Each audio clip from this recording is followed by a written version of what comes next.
Glad you're staying with us right here on The Exchange, where your business is our business. I'm Rico Hizon. Sports, whether on the court, in the ring, or online, is serious business. How do Filipinos fare as customers in this industry? We're speaking now with Moontoon Games' Harry Leonardo and URCC founder Alvin Aguilar. Gentlemen, thank you so much for joining us on The Exchange. Alvin, let me start off with you. In mixed martial arts, is the excitement and are the crowds back to pre-pandemic levels? Oh yes, we're very, very happy about all of this. Of course, with the pandemic, we weren't allowed to have any events whatsoever. And then as soon as as soon as things opened up, we started our events. We actually now have monthly events. We just finished our event last July 4, and we were sold out once again. And we're very, very happy for that. Wow, that's really great news, Alvin. More and more Filipinos are watching URCC fighters battle it out in the cage.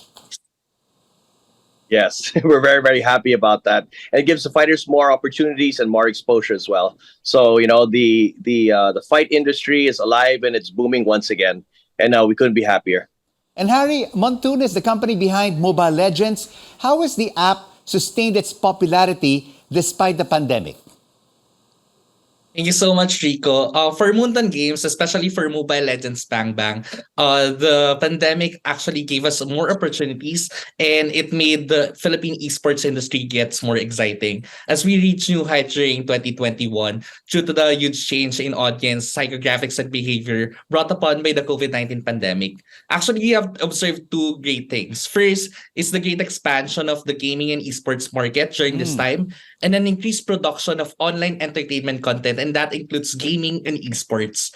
And with the 43 million active gamers in 2021, according to YCPS Marketing and Communication Group, it's really an opportunity for Moontoon Games to maximize this audience segment. All right, Mobile Legends became popular because everyone was so cooped up at home. They had to play their e-games. But now the economy is open.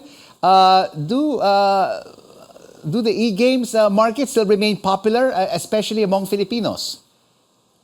Yeah, actually, for Mobile Legends Bang Bang Professional League Philippines, or also known as the MPLPH, the biggest MLBB esports tournament here in the country, we have greatly surpassed our viewership benchmarks for MPLPH Season 7 in 2021 with 1.4 million peak concurrent users. That's actually 83% versus Season 6 in 2020. So yes, the COVID-19 propelled the esports industry to grow even more despite the fully remote setup. And Alvin, apart from the full house matches, what are URCC's other sources of income? Merchandising, broadcasting, where else are you making money? Well, yeah, because of the pandemic, like everybody, a lot of people shifted online. So pre-pandemic, we did not have any pay-per-view, but because everybody was used to doing pay-per-view and being online during the pandemic, we decided to put up our pay-per-view streaming for our URCC events, and it did really, really well. I'm very, very happy. We have our viewers all the way from the U.S., Abu Dhabi, Kazakhstan, and of course our country. Everybody was watching. Our numbers did really, really well. I'm very, very happy about that. And Alvin, do your URCC fighters also get to compete in international tournaments overseas? Yes, definitely. We've had a lot of events also in the U.S. We've had events in China as well, in cooperation with the Chinese government. And we're going to be doing a lot of that next year once again after we launch our reality show. Everything just started booming after, because these guys are all athletes, they're fighters, they're constantly training, and to not have a fight and not being able to compete for like 3 years was really disheartening for a lot of them. So as soon as things opened up, all of the fighters, all of their teammates, everybody just showed up and just came out in full force. And because of that, we've had a resurgence. We've had more gyms coming up, more teams being developed, and we're very, very happy. I mean, things couldn't have worked out better for us. All right, things are indeed looking up for the mixed martial arts industry. What about for you, Harry? Many players of Mobile Legends and esports have turned their gameplay into sources of income through streaming. What does it say about the relevance of the esports industry?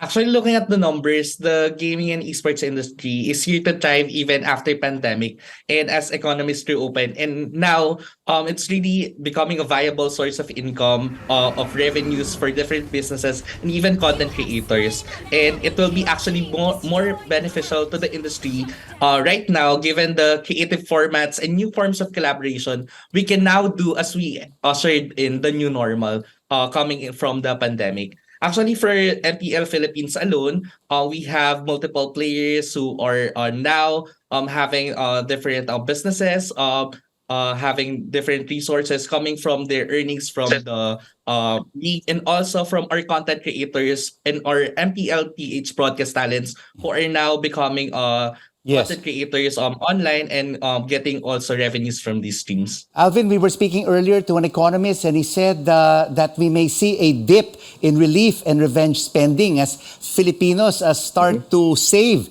And, you know, watching concerts, watching mixed martial arts matches can be a luxury. Do you think that this can be sustained? I think it can be sustained as long as we have a good marketing campaign behind it. We started from the grassroots, literally. So when we have one fighter who's pretty well known, of course, his whole team and everybody and his relatives and his fans always show up. It's always been like that for mixed martial arts. So as long as we have a good marketing campaign, a good fight, we will always have good attendance in our events, both online and in the event itself. Thank you, gentlemen, for this sports business exchange. Moontoon Games Harry Leonardo and URCC founder Alvin Aguilar. And still ahead on the exchange, where your business is our business. Splurging is easy for some when it comes to tickets for live events. We talk about how shows are bouncing back with the necessary theater and DMC Philippines. Right here on CNN Philippines. News you can trust.